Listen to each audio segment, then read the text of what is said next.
Why do so many people reach success and then fail?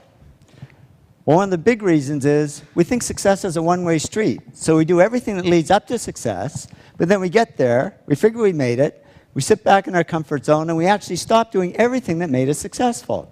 And it doesn't take long to go downhill. And I can tell you this happens because it happened to me.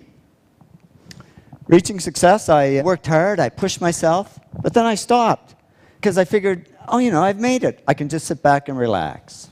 Reaching success, I always tried to improve and do good work, but then I stopped because I figured, hey, I'm good enough. I don't need to improve anymore. Reaching success, I always was pretty good at coming up with good ideas because I did all these simple things that lead to ideas. But then I stopped because I figured I was this hotshot guy and I shouldn't have to work at ideas. They should just come like magic. And the only thing that came was creative block. I couldn't come up with any ideas. Reaching success, I always focused on clients and projects and ignored the money. But then all this money started pouring in, and I got distracted by it. And suddenly I was on the phone to my stockbroker and my real estate agent when I should have been talking to my clients. And reaching success, I always did what I loved. But then I got into stuff I didn't love, like management. I'm the world's worst manager, but I figured I should be doing it because I was, after all, the president of the company. Well, soon a black cloud formed over my head, and here I was, outwardly very successful, but inwardly very depressed. But I'm a guy. I knew how to fix it. I bought a fast car. It didn't help. I was faster, but just as depressed. So I went to my doctor. I said, Doc, I can buy anything I want, but I'm not happy. I'm depressed. It's true what they say, and I didn't believe it until it happened to me, but money can't buy happiness. He said, no, but it can buy Prozac. And he put me on antidepressants. And yeah, the black cloud faded a little bit, but so did all the work. Because I was just floating along. I couldn't care less if clients ever called.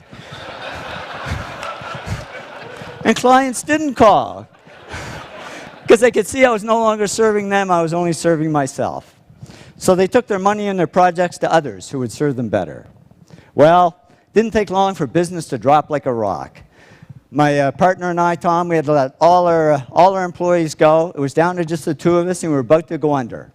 And that was great, because with no employees, there was nobody for me to manage. So I went back to doing the projects I loved.